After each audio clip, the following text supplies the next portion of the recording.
अस्सलाम वालेकुम गाइस, मैं जाहिद अली मोरक्को से। आप सभी का मेरे चैनल पर स्वागत है। जाहिद अली में दुआ करता हूँ आप लोग सब खैरियत से होंगे। आज मैं लेकर आया हूँ एक MBBS डॉक्टर की कहानी। नूरी परवीन जो आंध्र प्रदेश की हैं। MBBS होने के बाद लोग आप पास आउट होने पर अपनी फ़ीस 500 रुपये 1000 रुपये रखते हैं। उस डॉक्टर ने अपनी फ़ीस मात्र 10 रुपये रखी है। आइए सुनते हैं हम उसी की ज़बानी। अगर आप मेरे चैनल पर नए आए हैं तो प्लीज़ सब्सक्राइब करें, कमेंट करें, लाइक करें। आइए सुनते हैं नूरी परवीन की ज़बानी। लोग ख़ास बात A1 TV का ये एक ख़ास प्रोग्राम है। इस प्रोग्राम में मैं आपका इस्तकबाल करता हूँ।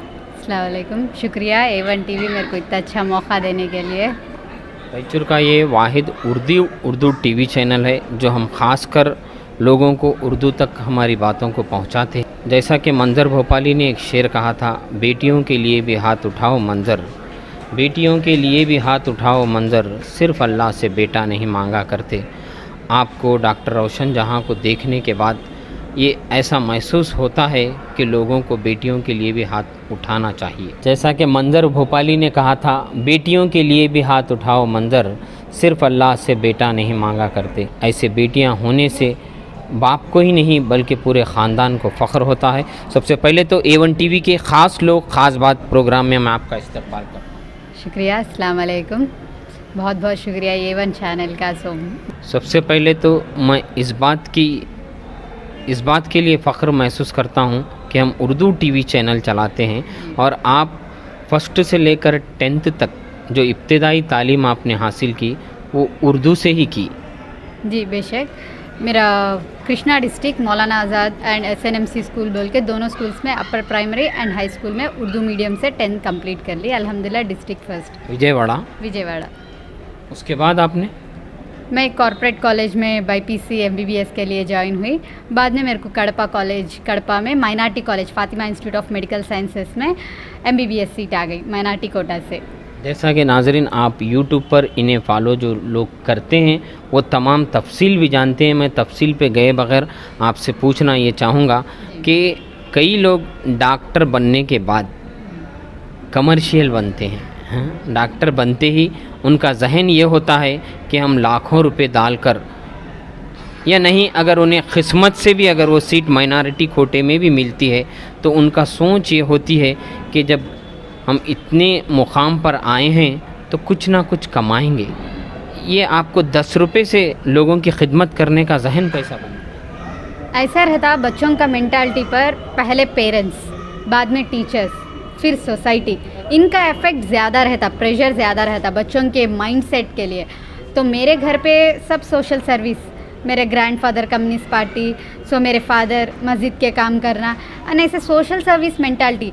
तो मेरे घर पे ये नहीं सिखाया कि पैसा मेन चीज़, तो घर के हालात के पकड़ को भी रहता ना, पैसा मेन, पैसा कमाना, ऐसा कुछ भी नहीं। जितना हम लोग खाने के लिए रहने के लिए है इतना। अगर आप चाहे तो दूसरे 200 रुपये लेते, आप 100 ले सकते थे, 50 भी ले सकते थे, मगर 10 रुपये ही कैसा है? वैसी थॉट है। तो मेरे को कमाने पे थॉट नहीं है, तो कुछ तो भी करना है। एज ए डॉक्टर सर्विस क्या करूं? फार्मेसी तो मेरा नहीं, मैं कुछ भी कम नहीं कर सकती, लैब में कम नहीं कर सकती।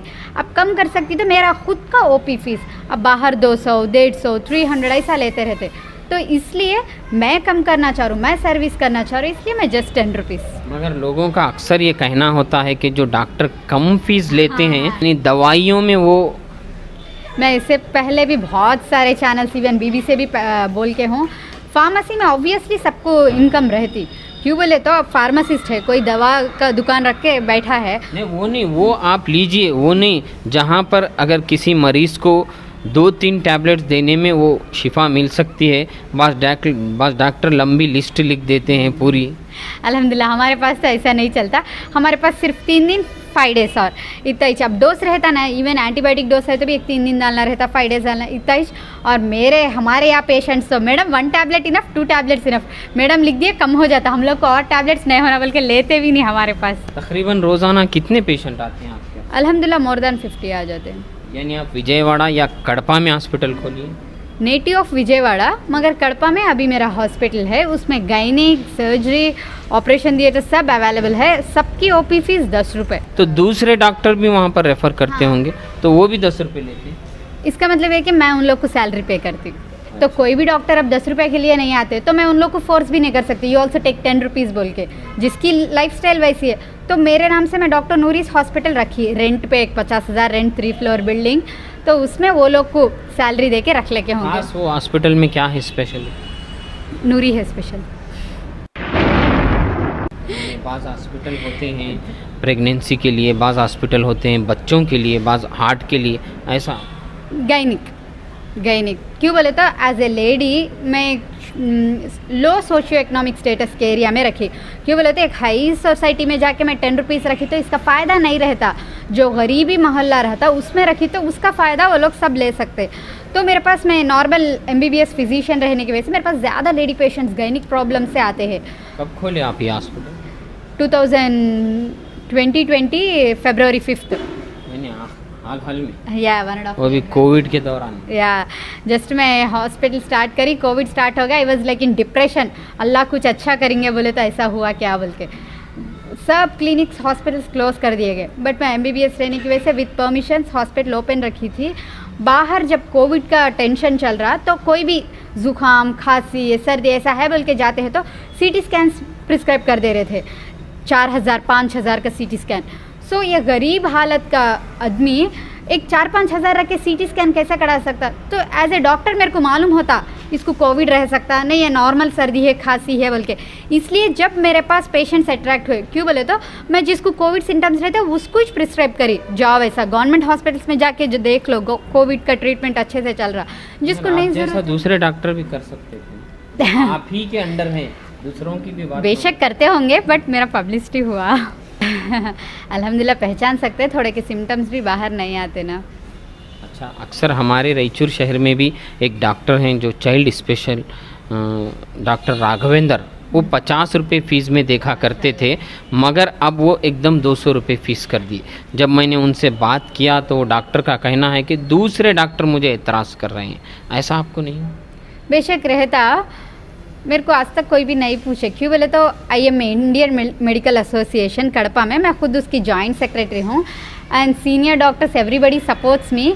जिधर भी देखो आप एक रीजन के तौर पर थोड़े लोग का हवा तो चलता रहता, मगर एक लड़की होने के बाद मैं नॉन लोकल होने के बाद भी इतना सारा प्रेशर नहीं आया। जो भी आए मेरे पीछे बोल लिए ऐसा कर रही वैसा कर रही, पब्लिसिटी के लिए कर रही, जस्ट 10 रुपीज़ के लिए क्यों कर रही, ज़ीरो कर सकती ना, इतना पब्लिसिटी देने की ज़रूरत क्या है, हम लोग को पॉइंट आउट कर रही क्या, 300 ले रहे 400, सो नो नीड, किसका लाइफस्टाइल उसका रहता। कोई आगे तो आके नहीं बोला मेरे को, एक डॉक्टर आके क्या तू डॉक्टर्स का इज़्ज़त निकाल दे रही, कम ले रही, ज़्यादा ले रही तो इज़्ज़त बढ़ रही क्या, ज़्यादा ले रही तो इज़्ज़त बढ़ जाती क्या, कम लेने से इज़्ज़त घट गई तो ऐसा कुछ भी नहीं, मैं ऐसे प्रेशर्स भी नहीं लेती मेरे दिमाग पे ज़्यादा। फिर भी ख़ासकर आजकल जो माहौल हिंदुस्तान का ख़राब हो रहा है, लड़कियों को क्या बच्चों को तक लोग असमत रेज़ी हो रही है, ऐसे दौर में एक लड़की का इस तरह से एक्टिव होना आपको कैसा महसूस? इवन मेरे फादर भी बहुत इस्लामिक रहने की वजह से बहुत परेशान रहते मेरे को अकेली लड़की छोड़ना बोल के। जब तक मैं कॉलेज में थी, कॉलेज हॉस्टल वगैरह सब ओके था, अभी बाहर आने के बाद उनका एज टेंशन था, तुम क्लिनिक रख रहे ऐसा बोले तो साथ में मेरे खाला के बच्चे ब्रदर्स, मेरे ब्रदर्स हमेशा इट्स लाइक मैं बॉडी गार्ड्स हमेशा साथ में रहते, मेरी हिम्मत, मेरे स्टाफ। हाँ या क्यों बोले तो आजकल एक लड़की बाहर निकली बोले तो मैं आप लोग को एक अच्छे से बात बोलना चाह रहा हूँ, रेप कर रहे, अत्याचार कर रहे एक छोटे छोटे लड़कियों को बोल के, जो खुद आके मीटिंग्स में बोल देते रहते, बत्तियाँ लगा के खड़ जाते रहते, प्ले कार्ड्स लेके लड़के खड़ते, सब लड़के परफेक्ट है क्या? वो लोग जिस्मानी तौर पर फिजिकली रेप कर रहे, आप लोग आंखों से रेप कर रहे ना, उधर खड़ते कैंडल्स लेके प्ले कार्ड्स लेके दूसरे लड़कियों को साइड मारते रहते, लाइन मारते रहते, गंदे गंदे मैसेज करते रहते, दूसरों के कैरेक्टर के बारे में बात करते रहते, ये भी इट्स इक्वल टू रेप। खासकर जो ऐसे हालात से गुजरती हैं जिनको आगे पढ़ने के लिए 10th के बाद या उनकी डिग्री के वक्त उनके पेरेंट्स कुछ कहते हैं आगे मत पढ़ो हालात ख़राब है, उनके लिए आप कुछ मैसेज देंगे? हालात तो बेशक ख़राब है, मगर ये हम लोग अब सोसाइटी ऑब्वियसली डरते रहते, पेरेंट्स एक लड़की है दूसरों के हाथ में रखना अमानत है बोल के, सो हम लोग उनको समझाना, सो पेरेंट्स केयर लेके हॉस्टल में तो भी रखना नहीं वगैरह, डेली जाके छोड़ के आना। अब सोसाइटी वैसी है तो कुछ भी नहीं कर पा रहे हम लोग। अच्छा, आज जो ख़ास आप उर्दू के एक प्रोग्राम में आई थी और आप भी उर्दू से पढ़ी हैं, मैं भी उर्दू से पढ़ा हूँ, तो मैं ज़रूर ये बात कहना चाहूँगा और हमारे टीवी चैनल के भी लिए बात फ़ख्र होगी कि उर्दू के लिए आप एक मैसेज दीजिए। उर्दू ज़बान बहुत आदि तेलुगु में बोलते चला तीयनी लैंग्वेज बोल के, तो उर्दू में बहुत अच्छा ही नज़र आती मेरे को। इवन मैं गालियाँ भी मेरे को नहीं मालूम उर्दू में, मैं इसलिए मेरे बच्चों को अरे से भी नहीं बुला सकती, इसलिए तेलुगु में बोलते रहते रे रा पोरा बोल के। क्यों बोले तो तेलुगु एक साफ लैंग्वेज, क्लीन लैंग्वेज के जैसा मेरे को महसूस होता। एंड उर्दू मीडियम पढ़ने से फ़ायदा मेरे फादर बोले जैसा बहुत सारे हदीसा है इस्लाम में हम पढ़ने के लिए। सो उर्दू बेशक रहना, हम लोग एटलीस्ट एक लैंग्वेज तो भी रहना स्कूल में।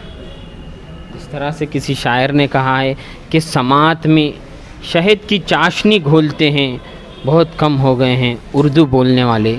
तो आप उर्दू और भी जो आगे चल के डॉक्टरी करना चाह रहे हैं, कुछ और भी पढ़ना चाह रहे हैं, क्या आप चाहती हैं कि वो भी उर्दू से पढ़ें?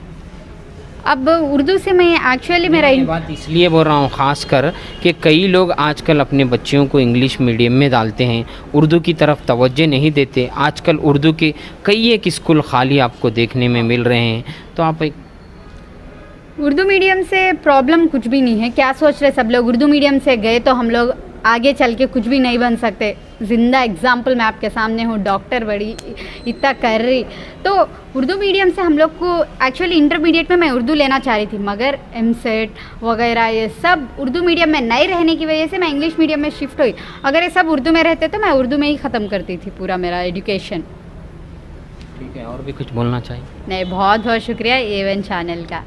Thank you. नाजरीन, जैसा कि अभी इससे कबल भी डॉक्टर रोशन जहां बेगम जो मुंबई में अंधेरी में डॉक्टर हैं, वो भी आई थी और उनका भी यही कहना था कि वो भी इब्तिदाई तालीम उर्दू से किए, बाद में उन्होंने भी इंग्लिश पढ़ के आज वो भी MBBS और MD भी हो गई हैं।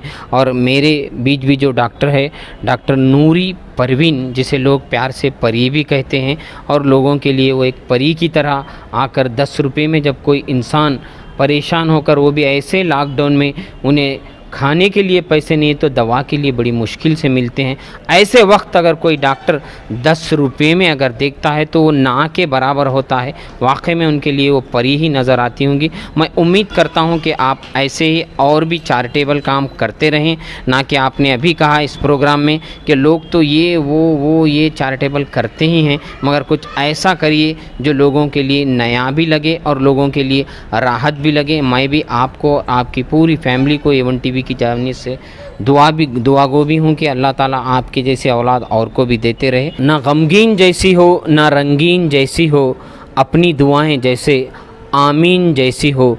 बेटा ही ज़रूरी नहीं खिदमत के लिए, बेटा ही ज़रूरी नहीं खिदमत के लिए, बेटी हो तो या रब नूरी परवीन जैसी हो।